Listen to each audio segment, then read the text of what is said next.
Duff even included fabrications which had been exposed in the Supreme Court. He used the wholly discredited account of an individual called Kim Moore to deliver an entire series of false allegations. Kim Moore's fabrications were first introduced through the ABC by Jon Stewart, whose name appeared with Duff's on the original Fall Girl title of the book. Kim Moore, real name Heather Kimberly Moore, was a former heroin addict and a self-confessed thief. Her unreliability as a witness was clear enough. Journalist and author Tony Wilson summed this up in his book as follows. She had been previously discredited in a Queensland court and was so garbled in the Supreme Court defamation case against Channel 7 that not one media outlet reported on it. Duff must surely have been aware of the nature of Moore's testimony, particularly with respect to the outcome of the high-profile case. She clearly had a problem with Tony Lewis, who was one of Michael Corby's neighbours, having accused him of drug dealing. These allegations ended in tatters. Her testimony was dismissed, and Mr. Lewis was acquitted of supply. This is directly referenced. It is difficult to imagine how Duff could have missed this. This is particularly central, as the legal case referred to here decimates the whole basis of his story. No supply from Tony Lewis ruins the smear story against Michael Corby. Despite this, Moore's already dismissed and dismantled allegations were openly replayed. The nature of Moore was further exposed by a direct witness, Jay.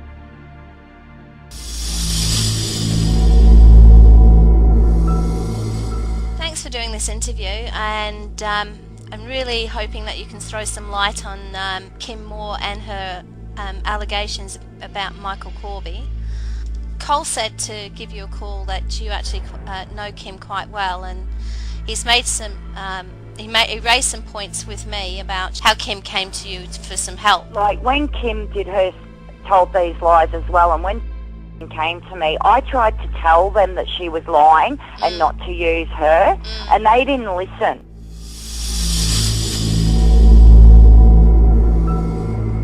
One was that she wanted me to state that was getting drugs from Michael Corby Jr. and transporting him back to the Sunshine Coast. And did she say where they were to be transported from? From Gladstone. That's a lie? Yeah, oh yes, absolutely. Yeah. And what else? Okay, she basically wanted me to say that I was living with her at Miriam Vale in 2004. Okay, yeah. And then she wanted me to state that I was with her when she claimed that she met Tony Lewis and Michael Corby Sr. at the pub. And were you at the pub with her? No, I was married and living on the Sunshine Coast. So you were married and living on the Sunshine Coast. Yeah. How many miles away were you from the? About over 500 kilometres. Okay. So you were 500 kilometres away. When she said that she wanted you to say that you'd met Michael and Tony Lewis at the Miriam Vale Hotel. Pub. Yeah. Yeah. All right. So that would have been a lie then. Yep, that was an absolute lie. What else? She also told me that if I'd say these lies, there was a lot of money involved for me. I get paid a lot of money. So she actually said to you, if you lie for me, you're going to get a lot of money. Yep, I'll get lots of money, and this will help strengthen my case to get my son back. What did you think of that? Well, no matter what, I wasn't going to lie. It didn't matter about, I love my son, I miss my son, and I haven't seen him in years, but I wasn't going to go about it that way.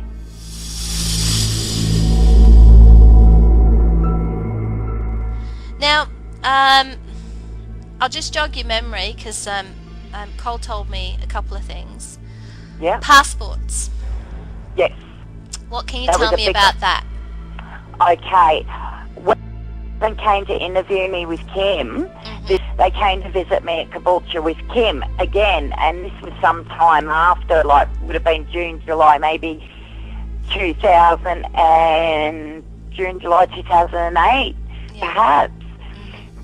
They came up with Kim, and I had an interview with them and went through all the details with them.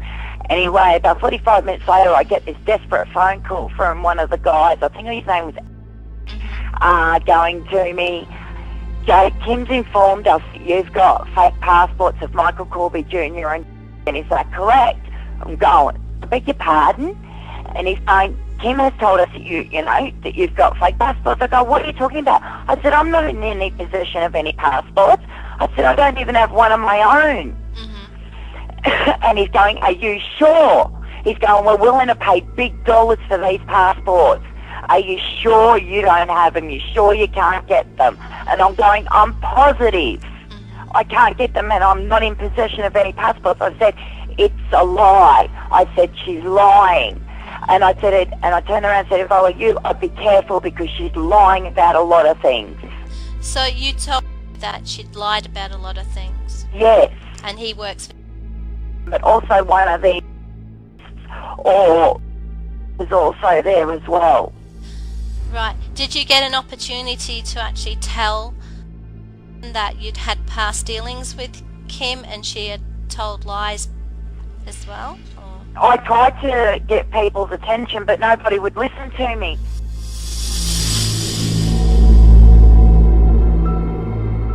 She rang me up and she said to me, she wanted to discredit him. She said that she wanted me to state that she's got family that live in Broken Hill of New South Wales, okay, which is near the South Australian border. Now, what she wanted me to say was that Malcolm McCauley would get a courier to meet at Broken Hill, then pick up the drugs, and then transport them back to Gladstone. Right. A pointed question here to you. Didn't ever do that? No. Never? Not to my knowledge, no. He never transported drugs from Broken Hill to Gladstone? No, not that I'm aware of, So Kim wanted you to say that he had?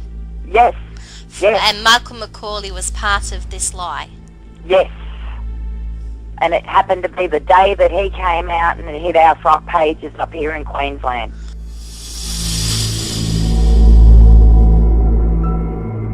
You look at it in a lot of ways. I had a million reasons to lie. You know what I mean? To get my son back, because all this I could have made up and then used it. You know what I mean? Yeah, but exactly. I wasn't going to do that. No. I'm not a liar, and I'm not going to discredit myself in any way, shape or form. You know that liars get found out sooner or later. Well, that's what I said to Kyle. I said, something's hinky about this. I said, something's really wrong with this. I said, something's going to come back and bite. And I said to Kim, her lies were going to bite her on the arse if she kept it up. Yeah. The truth always comes out. Yeah. But what makes me so angry, she got money for this. Yeah. Do you know how much she got paid? Did she ever let on there how much she got paid for these lies I think she might have been paid about, all told, $60,000 or something. Plus. She did get paid. I know she got paid, yeah, she told me. So how much incentive were they offering you to lie? Did they put a ballpark figure on it for you? No, they didn't put a ballpark figure on it. All I got told was that there was good money in it and I'd get my son back. And how... Did you wonder how telling lies would actually get your son back? Correct me if I'm wrong here. Yeah.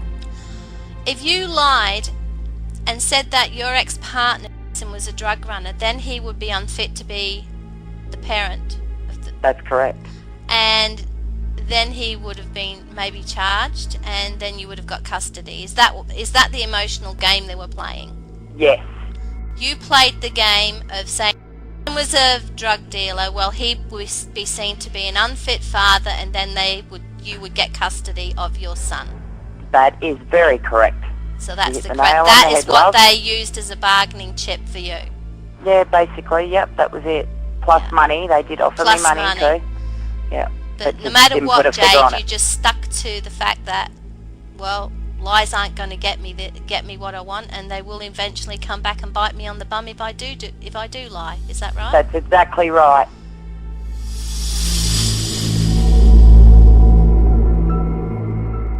Yeah. I wasn't going to, love. It didn't matter. Like I said, I love my son. I miss my son. I went through 2 years of hell for fighting with him only to lose the custody hearing and everything, you know what? And as I said, I had 1,000,001 reasons to lie, but I wasn't going to. That wasn't the way to go about it. Yeah, what, destroy somebody else's life to get your own life That's on track? exactly right. That's exactly right. No. No.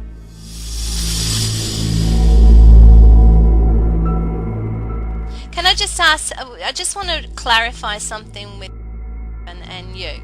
Sure. You approached and you told them what Kim was saying was lies.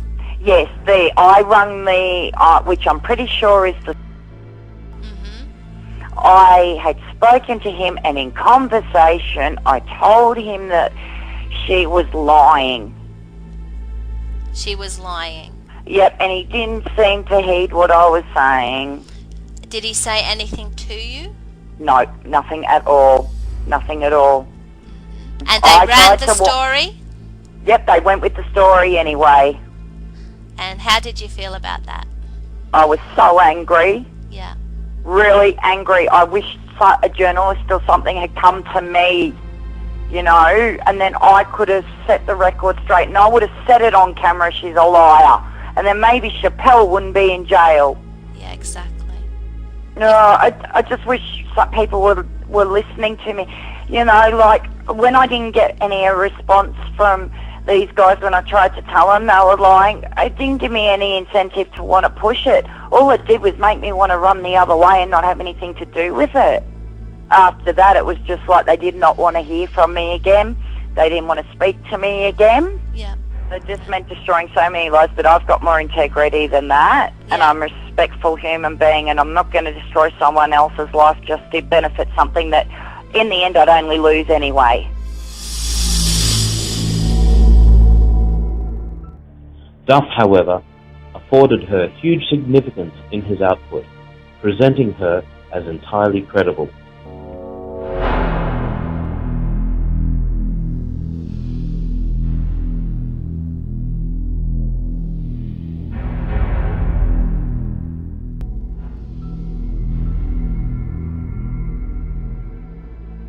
Duff's use of wholly unconnected individuals to spin his fictional story sometimes left them devastated. This is illustrated by Neil Andrew Viney, who believes that his random inclusion resulted in an attempt on his life. Can I ask you a question first? Yeah. Are you in the drug trade? No, I'm not. Have you ever been in the drug trade?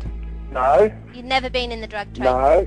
And Malcolm McCauley, does he ring a bell to you other than being in this book? Do you know of him or heard of him? No, never heard of him, no. Charters Towers is not a very big place. No, there's 10,500 people living here. You would have known of anything that might have been going on in town? You would have heard things because... Oh, yeah, especially in a little town like this, you hear everything, you know what I mean? Michael Corby, Yep. You have never heard of him actually at all? No. You've never had any dealings with him? Never had any dealings with him at all, no. Yeah. Have you ever heard of him around town before this book came out, or before what happened to Chappelle Corby? No. And you've never met this Brenda Granny Eastwood then? I've never met Granny Eastwood before in my life. Wouldn't know her from Bar Soap either. Or Heather Kimberly Moore? No, Kimberly Moore, no. Now, have you ever spoken to Eamon Duff? I've never spoken to him and Duff before in my life. I've never seen him. I wouldn't know what he looks like, nothing. I have no clue as to who Eamon Duff might be. He could be anyone to me. I would not know. He could be standing next to me and I would not know him. You've read the book. What's your thoughts on it all? Oh, mate, it's the biggest lot of rubbish and the biggest threat to society in general. I am completely devastated. Words can't describe how I feel. It's really put myself and people close to me at danger. Thanks a lot, guys, and it's got here at the back, cover designed by someone that's got true crime. Gee whiz, go and buy yourself a beer, boys. Thanks a lot for putting my life and my family at danger, mate, you know. If you read it, it's kind of, you can't get your head around why you're in it. No, I can't either. I sit here by myself all the time, and I just sit there for hours just rocking. Why? The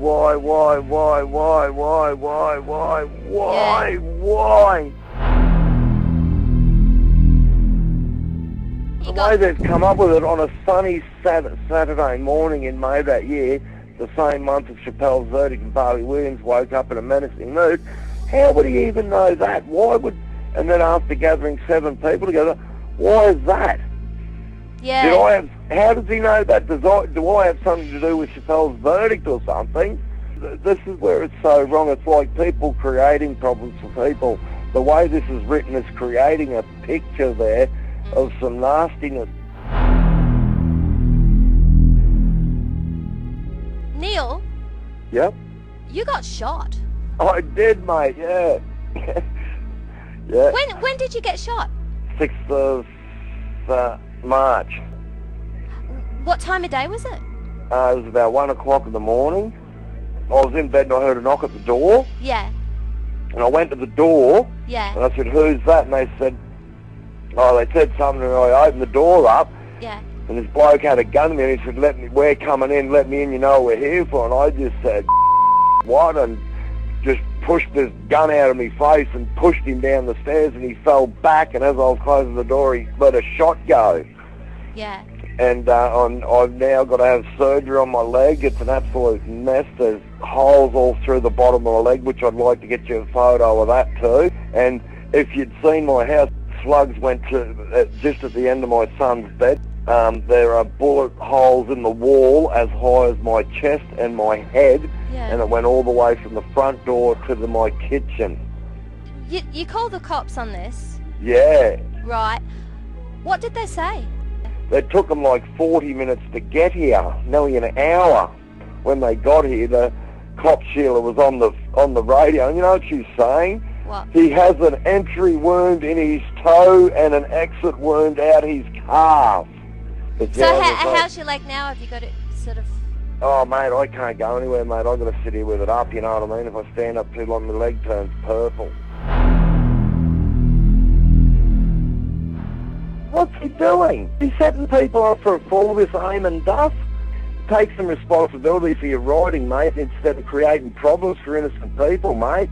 But words can't describe it. If you'd seen my body, you'd understand my pain that I'm suffering.